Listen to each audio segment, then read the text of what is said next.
નમસ્તે મિત્રો. આજે આપણે એરિસ્ટોટલ વિશે વાતો કરીશું. તમે એટલું તો જાણો જ છો કે સોક્રેટિસના શિષ્ય હતા પ્લેટો અને પ્લેટોના શિષ્ય હતા એરિસ્ટોટલ. સોક્રેટિસ, પ્લેટો, એરિસ્ટોટલ એ ત્રણેય એવા મહાન ચિંતકો છે કે જેની અસર આજે પણ વિવિધ લોકોની વિચારધારાઓ પર છે. એરિસ્ટોટલ તો જેને અંગ્રેજીમાં પોલીમેથ એવો શબ્દ વપરાય છે, જુદા જુદા કેટલાય વિષયો પર એમણે ચિંતન કરેલું છે, વિચારેલું છે અને કેટલાય નવા વિષયો એ સમયે એમણે વિદ્યામાં દાખલ કરેલા છે. ત્યારે આપણને ખબર પડે કે એરિસ્ટોટલ એક એવા ચિંતક છે, એવા વિદ્વાન છે, એવા સ્કોલર છે કે જેણે વિવિધ પ્રકારના વિષયો પર ચિંતન કરેલું છે. એરિસ્ટોટલની એક વાત જે સમજવા જેવી છે એ કે એમણે રાજકારણ, કાવ્યશાસ્ત્ર, વિજ્ઞાન એવા બધા જ વિષયો પર ચર્ચા કરેલી છે અને તેથી સોક્રેટિસના શિષ્યના શિષ્યની અસર આજના વિચારો પર ઘણી મોટી છે. એ પોતે મેથેમેટિક્સ, ગણિત, જ્યોમેટ્રી, ભૂમિતિ એવા બધા વિષયો પર પણ એમણે વિચારેલું છે, ચર્ચા કરેલી છે અને એ વિષયો એમણે દાખલ કરેલા છે. એ જમાનામાં એ પોતે પ્લેટોની એકેડેમીમાં વિદ્યાર્થી તરીકે ભણેલા, પ્લેટોના વિદ્યાર્થી તરીકે, અને એ પોતે એકેડેમીના વિદ્યાર્થી તો હતા પણ સાથે સાથે પોતે પણ એક સારા શિક્ષક, સારા ચિંતક, સારા સ્કોલર, સારા સંશોધક બન્યા. આપણે એના જીવનનો ટૂંકો પરિચય મેળવીએ. એમનો જન્મ 384 બિફોર ક્રાઇસ્ટ થયેલો, ઈસવીસન પૂર્વે, અને એમનું મૃત્યુ થયું 322 બિફોર ક્રાઇસ્ટ. આ વસ્તુની તમને ખબર હશે કે બિફોર ક્રાઇસ્ટ એટલે શું? ઈસુના જન્મ પહેલાં, એટલે આજે 2024નું વર્ષ છે, તો આપણે એમ કહીએ કે એરિસ્ટોટલ 384માં જન્મેલા બિફોર ક્રાઇસ્ટ.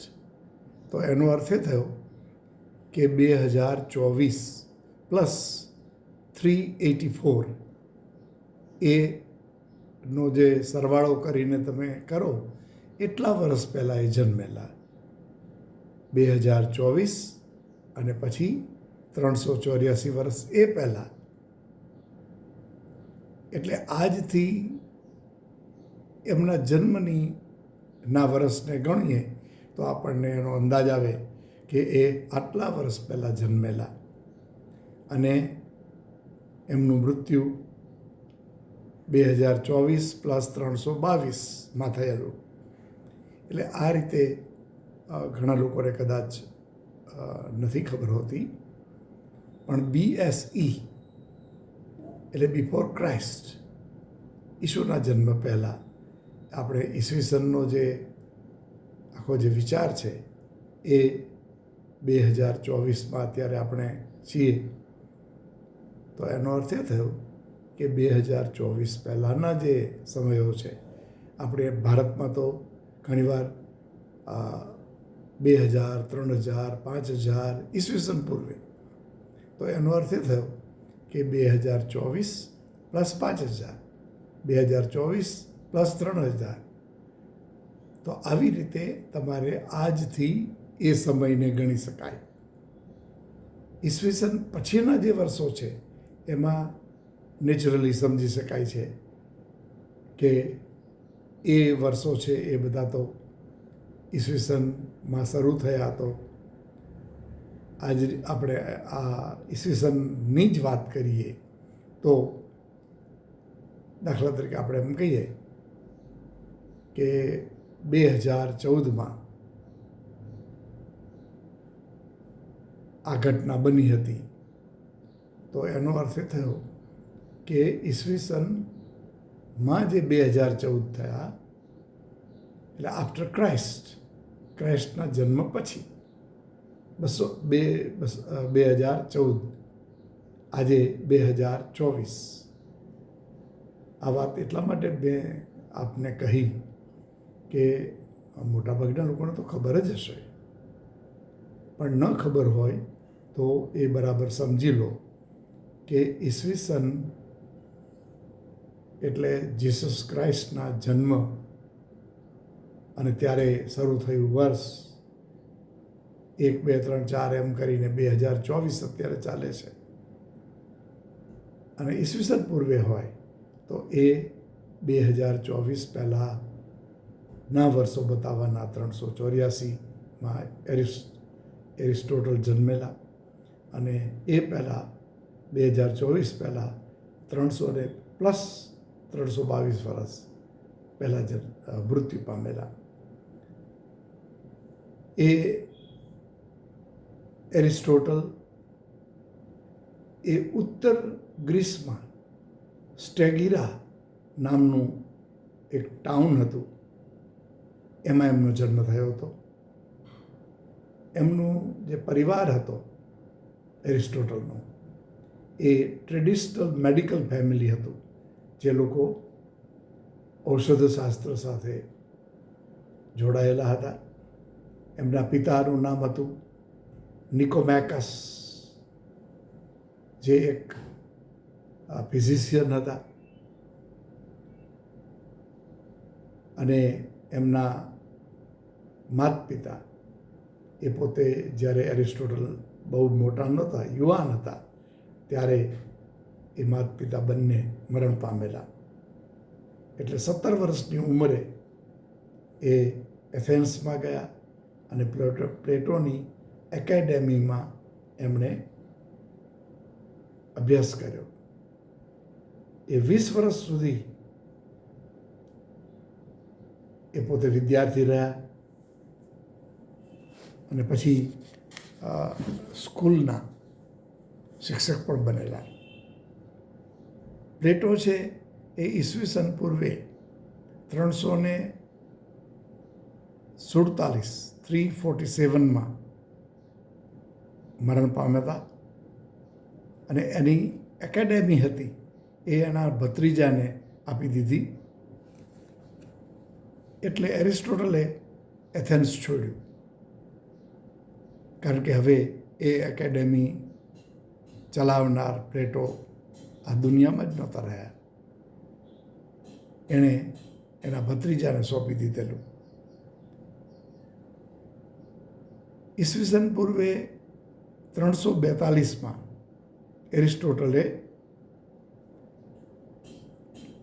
એરિસ્ટોટલને મેસેડોનિયામાં સિકંદરે નિમંત્રણ આપેલું.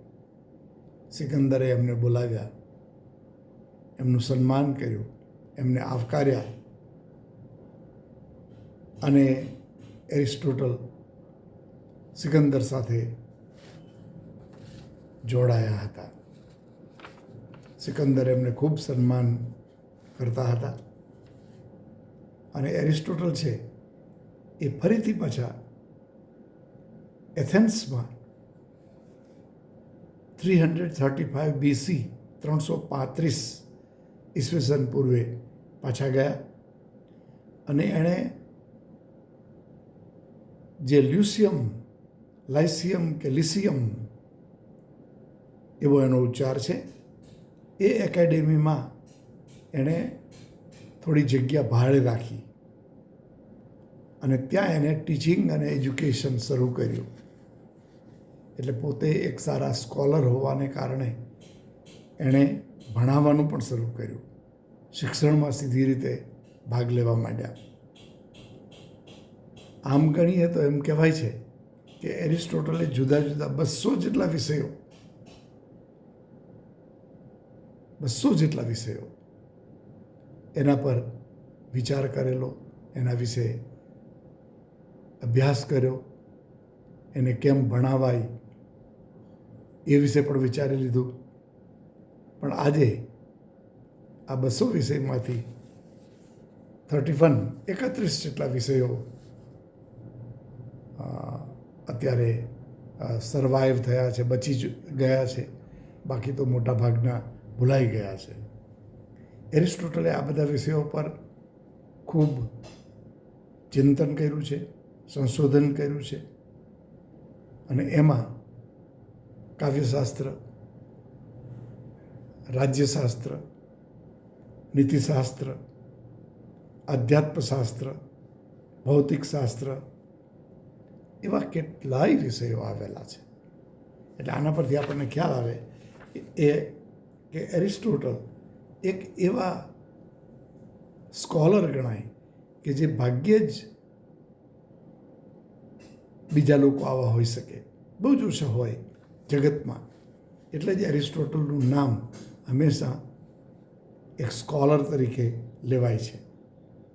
પછી આપણે જાણીએ છીએ કે સિકંદર સાથે તો જોડાયા હતા, એના ગુરુ ગણાતા હતા. સિકંદરને એમને ભણાવેલા અને સિકંદર એનું ખૂબ સન્માન કરતા. પણ તમે જાણો છો કે સિકંદર ઈસવીસન પૂર્વે 233 મરણ પામ્યા. 233 બિફોર ક્રાઇસ્ટ, એટલે 2024 પ્લસ 2033 બાય મરણ પામ્યા. અને પછી એરિસ્ટોટલ છે એ એથેન્સ એણે છોડી દીધું. પછી તો એમ કહેવાય છે કે એરિસ્ટોટલ પોતે પણ મૃત્યુ પામ્યા અને ત્યારે એમણે એવું કહ્યું હતું કે મને મારી પત્નીની નજીક દફનાવજો. એટલે એમનું દફન એમની પત્નીની નજીક કરવામાં આવેલું. એની પત્ની થોડા વર્ષ પહેલાં, એના મૃત્યુ પહેલાં થોડા વર્ષ પહેલાં ગુજરી ગયેલા. એટલે એરિસ્ટોટલે પોતાની જાતને પણ એની પત્નીની નજીક દફન કરાવીને જિંદગી પૂરી કરી. એરિસ્ટોટલ છે એની અસર ત્યારે તો હતી જ, પણ કેટલાક ચિંતકો એની સાથે સંમત નહોતા થતા. એ લોકો જુદા પડતા હતા. પણ પછી 13મી સદીમાં, એટલે જેને આપણે મધ્યયુગ કહીએ છીએ, આ ઈસવીસન પૂર્વેની વાત નથી, ઈસવીસન પછીની વાત છે. એટલે કે ઈસવીસન આપણે જ્યારે 13મી સદી કહીએ તો ઈસવીસનમાં 1300 વર્ષ પછી 13મી સદીમાં, જેને આપણે મધ્યયુગ કહીએ છીએ, 13મી, 14મી, 15મી, લગભગ એ મધ્યયુગ તરીકે ઇંગ્લેન્ડમાં અને ઇવન ભારતમાં એ દરમિયાન જુદા જુદા પ્રકારનો સાહિત્યનો, સંગીતનો, વિચારોનો, આધ્યાત્મનો વિકાસ થયેલો. એટલે એરિસ્ટોટલ છે એ ત્યારે 13મી સદીમાં એક થોમસ એક્વિનસ નામના ચિંતક હતા અને ક્રિશ્ચિયન ધર્મમાં માનનારા એક ખૂબ વિચારક હતા. એમને એરિસ્ટોટલ ગમ્યા અને એરિસ્ટોટલની વાતો એણે સ્વીકારી અને કેટલી એવી વાતો એણે ક્રિશ્ચિયાનિટી સાથે જોડી, ખાસ કરીને ફિલોસોફી, થિયોલોજી અને વિજ્ઞાન.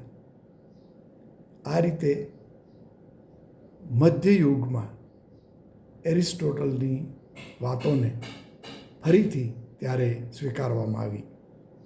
એ દરમિયાન ગેલિલિયો અને કોપરનિકસ નામના 2 વૈજ્ઞાનિકો હતા, પણ એ એરિસ્ટોટલ સાથે સંમત નહોતા. એ એરિસ્ટોટલની વાતનો સ્વીકાર કરતા નહોતા. પણ એ હકીકત છે કે એરિસ્ટોટલના વિચારોની અસર નીતિશાસ્ત્રમાં, સૌંદર્યશાસ્ત્રમાં, તર્કશાસ્ત્રમાં અને રાજકીય વિચારધારામાં થયેલી. એરિસ્ટોટલના તો એટલા બધા જુદા જુદા વિષયો પરના વિચારો છે કે એની ચર્ચા કરવી શક્ય નથી, કારણ કે બહુ મોટું, ઊંડાણવાળી અને ખૂબ વિશાળ કહી શકાય એવી વાતો છે, જેના વિશે આપણે અત્યારે ચર્ચા નહીં જ કરીએ. પણ એરિસ્ટોટલ એક પોલિટિકલ થિંકર તરીકે એમણે કેટલીક વાત કરેલી એ આજના સમયમાં પણ લાગુ પડે એવી છે, રિલેવન્ટ છે, યથાર્થ છે. તેથી એની વાત કરીએ. એરિસ્ટોટલે એમ કહ્યું હતું કે 3 પ્રકારની સરકારો એવી હોય છે કે જે યોગ્ય હોય છે, પણ એ બધામાં ભ્રષ્ટાચાર હોય છે. 3 પ્રકારની સરકારો એવી હોય છે, રાજ્ય એવા હોય છે કે જે આમ ગણીએ તો બરાબર ગણાય, યથાર્થ ગણાય, પણ એની અંદર પણ કરપ્શન, ભ્રષ્ટાચાર હોય છે.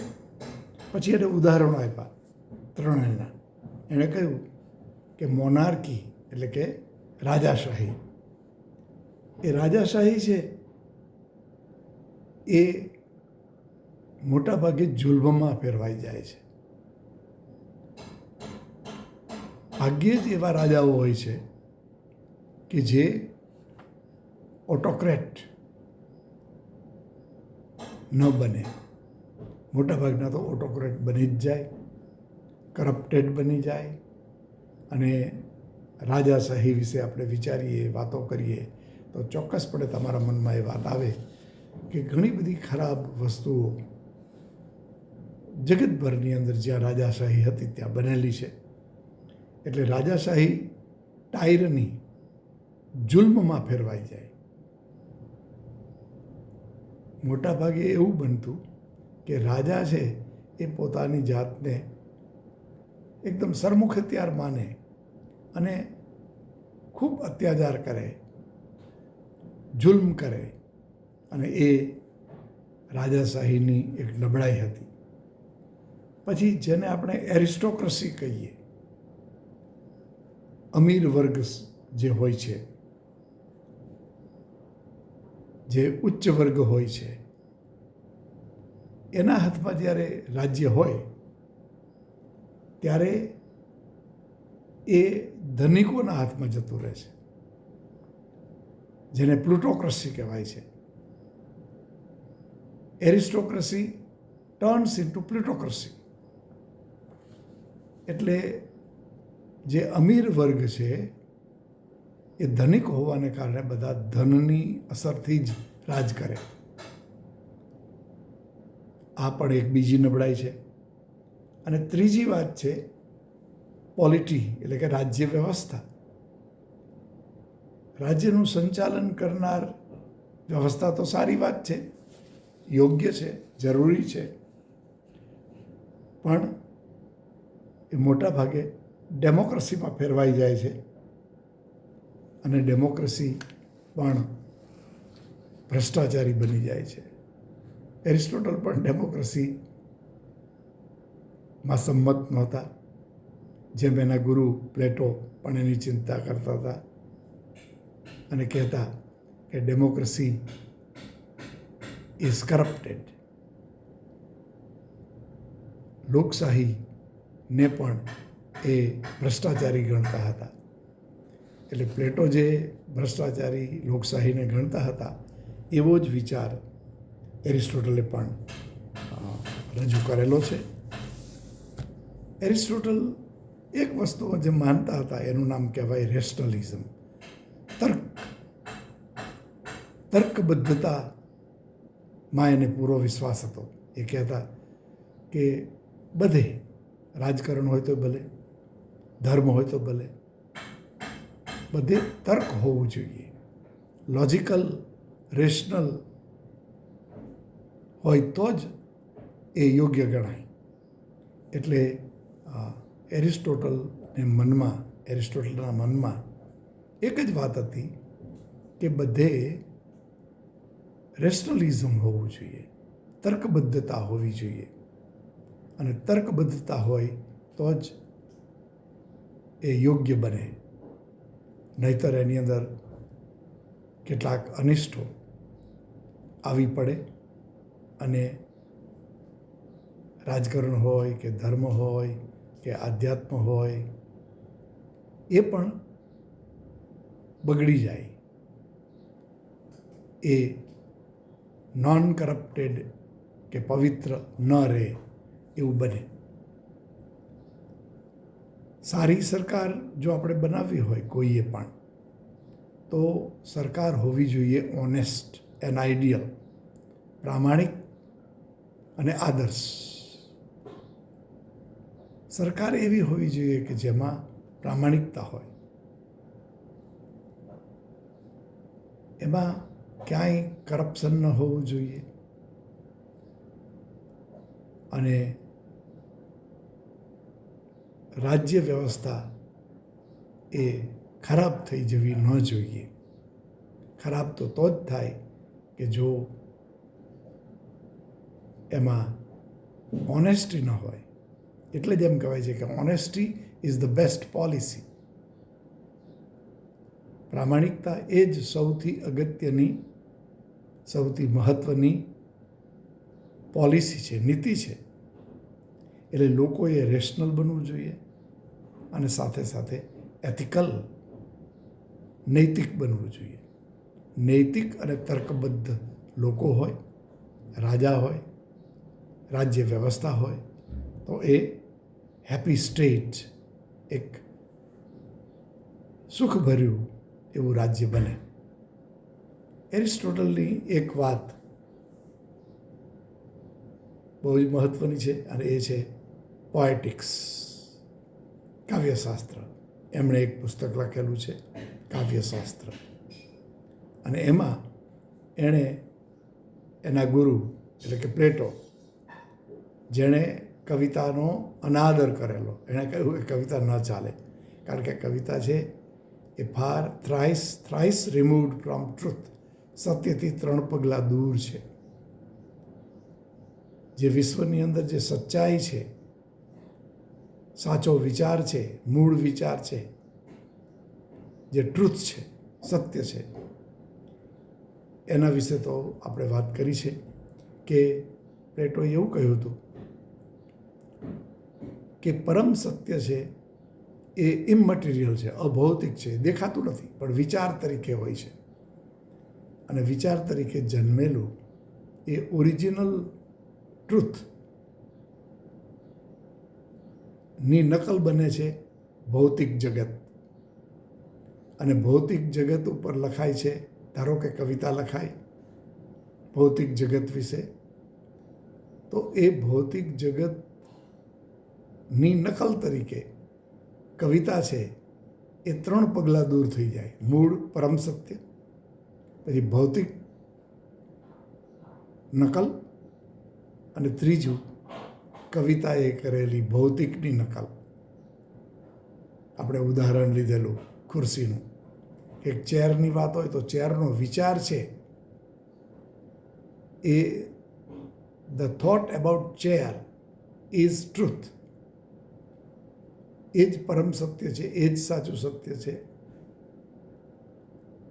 અને પછી જે આ દુનિયામાં જે દેખાય છે ને બધું, એ તો એક જાતની ભ્રમણા છે, એક જાતનું નકલ છે. અને એક જાતની આ નકલો છે એ પછી સાહિત્યમાં જાય છે, એટલે સાહિત્ય તો ઘણું દૂર થઈ જાય છે. એટલે પ્લેટોએ એનો વિરોધ કરેલો. પણ એરિસ્ટોટલે પોએટિક્સમાં કીધું કે માઇમેસિસ એટલે કે ઇમિટેશન, સાહિત્ય ઇમિટેશન છે, નકલ છે, પણ એ હિસ્ટરી કરતાં, ઇતિહાસ કરતાં, અથવા તો જેને આપણે પરમ સત્ય કહીએ છીએ, મૂળ વિચાર જે છે એને સીધે સીધું જો કોઈ ટચ કરી શકતું હોય તો એ છે સાહિત્ય. સાહિત્ય છે એ તો સીધે સીધું પરમ સત્ય સાથે જોડાયેલું છે, ભૌતિક જગત સાથે નહીં. એને મન ભૌતિક જગત કરતાં વધારે મહત્વનું છે પરમ સત્ય. અને એટલે એણે તરત જ કહ્યું કે કવિતા, સાહિત્ય એ તો ઉલટાના સીધે સીધા જોડાયેલા છે સત્ય સાથે. જેમ આપણી ત્યાં વાત બ્રહ્મ સત્યમ જગત મિથ્યા, તો આ જે જગત મિથ્યા છે એની નકલ કવિતા કરે છે એમ નથી. પ્લેટો એમ માનતા, જ્યારે એરિસ્ટોટલ એમ કહે છે કે આ તો બ્રહ્મ સત્યમ, જે બ્રહ્મ સત્ય છે એ સત્યને સીધે સીધું જોડાયેલું કોઈ હોય એ સત્ય સાથે, તો એ છે સાહિત્ય. એટલે સાહિત્ય તો ઉલટાનું સીધે સીધું જે પરમ સત્ય છે, ટ્રુથ છે, બ્રહ્મ છે, એની સાથે જોડાયેલું છે. એટલે એને સાહિત્યનો બચાવ કર્યો. એને એમ જ કીધું કે હિસ્ટ્રી, ઇતિહાસ છે, એની સાથે પણ એના કરતાંય વધારે અસરકારક જો કોઈ હોય તો સાહિત્ય છે. સાહિત્ય જ્યારે ઇતિહાસની વાત કરે છે ત્યારે એની એ ભૌતિક નકલ નથી કરતું, પણ એની અંદર પરમ સત્ય જોડે છે. એટલે હિસ્ટરી છે, ઇતિહાસ છે, એને પણ સાહિત્ય બહુ જ ઊંચા લેવલ ઉપર લઈ જાય છે. પોએટિક્સમાં એરિસ્ટોટલે ટ્રેઝેડી વિશે વાત કરી છે, જેની આપણે ચર્ચા અગાઉ કરી ચૂક્યા છીએ. એણે એમ કહ્યું કે ટ્રેઝેડી તો પીટી અને પિયર એ બંનેનું પ્યોરિફિકેશન કરે છે અને ડિટોક્સ કરે છે. એટલે આમ કહીએ તો જે એરિસ્ટોટલના વિચારો છે એ ઘણા જ નવા અને ખૂબ અસરકારક છે. એટલે આપણે આ વિચારોને સમજવા જોઈએ. એટલે આપણે હવે ચર્ચા કરી લીધી સોક્રેટિસ, પ્લેટો અને એરિસ્ટોટલની, જે વિશ્વના 3 અતિ મહાન ચિંતકો છે. એ વાત સાથે આપણે આજનો એપિસોડ પૂરો કરીએ છીએ. આપનો સૌનો આભાર. આનો અભ્યાસ કરજો અને કોમેન્ટ કરશો, લાઈક કરશો, સબસ્ક્રાઈબ કરશો તો મને ગમશે. કારણ કે આપણો જે ઈરાદો છે એ તો તમે જાણો છો કે આપણે વી વોન્ટ ટુ સ્ટડી. એટલે આપણે ભણીએ, આપણે અભ્યાસ કરીએ, આપણે વિદ્યા પ્રાપ્ત કરીએ, જ્ઞાન પ્રાપ્ત કરીએ,